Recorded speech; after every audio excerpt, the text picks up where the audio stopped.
अगर आपने भी इतिहास पढ़ा हो तो एक बात साफ दिखाई देती है कि पहले लड़कियों के साथ बहुत सारा भेदभाव था। बहुत सारी ऐसी प्रथाएं थी जो लड़कियों के लिए सही नहीं थी, जिसमें दहेज प्रथा है, बाल विवाह है और सती प्रथा है, बहुत सारी। लेकिन बहुत सारे आंदोलन किए गए, इस बात को फोकस किया गया, केयर किया गया, और होते होते सुधार होते होते इतना हो गया कि आज लड़कों से ज़्यादा फैसिलिटीज हैं, हमारे देश के कानून हैं लड़कियों के पक्ष में ज़्यादा है ना। मैं आपको ये सब क्यों बता रही हूँ?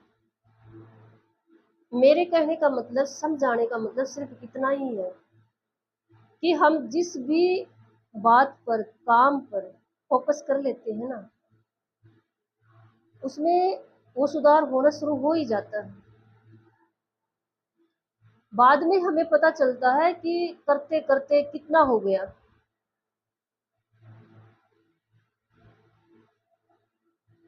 इस उदाहरण के साथ मैं लाइफ के दो टॉपिक पर बात करना चाहती हूँ, जो लाइफ के दो अहम पार्ट होते हैं। पहला पार्ट होता है रोजगार का। जिंदगी जीने के लिए रोजगार का होना बहुत ज्यादा जरूरी है। भी हम अपना जीवन यापन करने के लिए कहाँ से पैसा कमा रहे हैं, कहाँ से अपनी रोटी चलाने के लिए, अपने कुछ भी लगा लो, जीवन में जो भी फैसिलिटीज जो भी हमें चाहिए हमारी नीड्स को कंप्लीट करने के लिए पैसा कहाँ से कमा रहे हैं, वो होता है रोजगार। और दूसरा पॉइंट होता है लाइफ का मैरिज। दोनों ही 50-50% रोल निभाते हैं लाइफ में। लेकिन हम सब ने मिलकर क्या कर दिया, एक पॉइंट पे बहुत ज्यादा फोकस कर दिया और दूसरे पॉइंट को हमने इतना इग्नोर कर दिया, कि इतना अनदेखा कर दिया कि उसको एक कोने में डाल दिया। अब जैसे मैंने स्टार्टिंग में आपको एग्जांपल दिया था कि जिस भी टॉपिक पर हम फोकस कर लेते हैं वो कब कितना हाई हो जाता है हमें बाद में पता चलता है। और किसी को हम इग्नोर कर देते हैं, किसी भी टॉपिक को, किसी भी बात को, किसी भी मुद्दे को, वो कितना पिछड़ जाता है ये भी हमें बाद में पता चलता है। समाज में देख लो, रोजगार पे फोकस कर रहे हैं तो बच्चों से लेके बड़ों तक का बहुत ज्यादा ध्यान हो गया। टेक्निकल ने इतना विकास कर लिया, साइंस ने विकास कर लिया कि बच्चों का पूरा फोकस होता है हमने किस फील्ड में जाना है। हम घर पे या फिर स्कूल कॉलेज में बच्चों को यही एजुकेशन देते हैं कि खासकर 8th क्लास से शुरू कर देते हैं कि बच्चे ने किस फील्ड में जाना है और उसी फील्ड पे फोकस हो जाइए, उसी फील्ड पे ध्यान लगाइए। हमारा मानना यही है कि अपने काम से प्यार होना चाहिए, बात सही है। लेकिन जो दूसरा पॉइंट है ना, बल्कि 50-50 कहते हैं, पढ़ते हैं हम जहाँ पर ज़्यादा, आप बड़ों की बात सुनोगे 50-50 बात कर रही हूँ मैं। लेकिन अगर मेरी पर्सनल कोई ये पूछे कि आपको क्या लगता है, तो मैं कहूँगी कि 80% मैरिज पार्ट ज़्यादा इम्पोर्टेंट होता है लाइफ का। 80%। 30 जो 20% हमारा मैं कहूँगी रोजगार है। इंसान का पैसा कमाना, काम चलाना, कुछ तो जैसे हमारे बड़ों की सीख इस पे फोकस होती है, तो ये कोई बड़ी बात नहीं है सच में।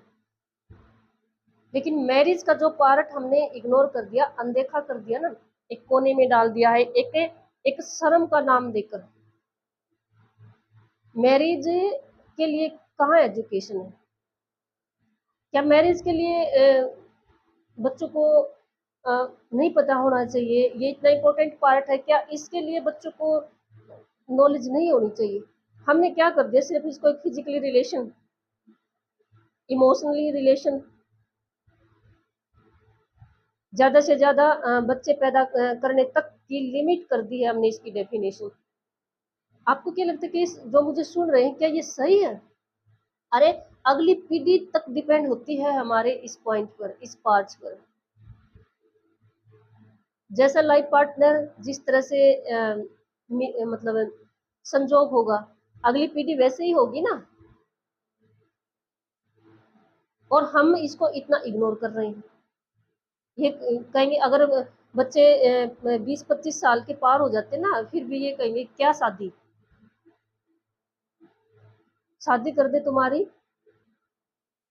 हम किस वे में देख रहे हैं इस पार्ट को, ये सच में अहम मुद्दा है, लेकिन शिक्षा कहीं पर भी नहीं है। इसके बारे में बच्चों को शिक्षा कहीं से नहीं मिलती है। बच्चे अपने आप ग्रहण करते हैं, गलत मिल गई तो गलत। किसी स्कूल कॉलेज किसी भी यूनिवर्सिटीज में इसकी शिक्षा नहीं है, और है तो मैं बता रही हूँ इसको बिल्कुल एक गलत वे में इसकी डेफिनेशन है, इसको मतलब शो किया गया है मैरिज वाले पार्ट को। ये बहुत अहम पार्ट है लाइफ का, और घर में इसके बारे में बात करें, बच्चों को बताएं एक लाइफ पार्टनर कैसा होना चाहिए। लाइफ का ये अहम पार्ट है, पूरी अगली पीढ़ी इस पर डिपेंड होती है। ये एक सोच समझ कर लेने वाला फैसला है। जो बच्चे होंगे ना, वो इसी पार्ट पे, इसी फैसले पर कि सामने वाला आपको कैसा मिला जीवन साथी, पूरी तरह से डिपेंड होता है। आपका घर कैसे चलेगा पूरी तरह से डिपेंड होता है।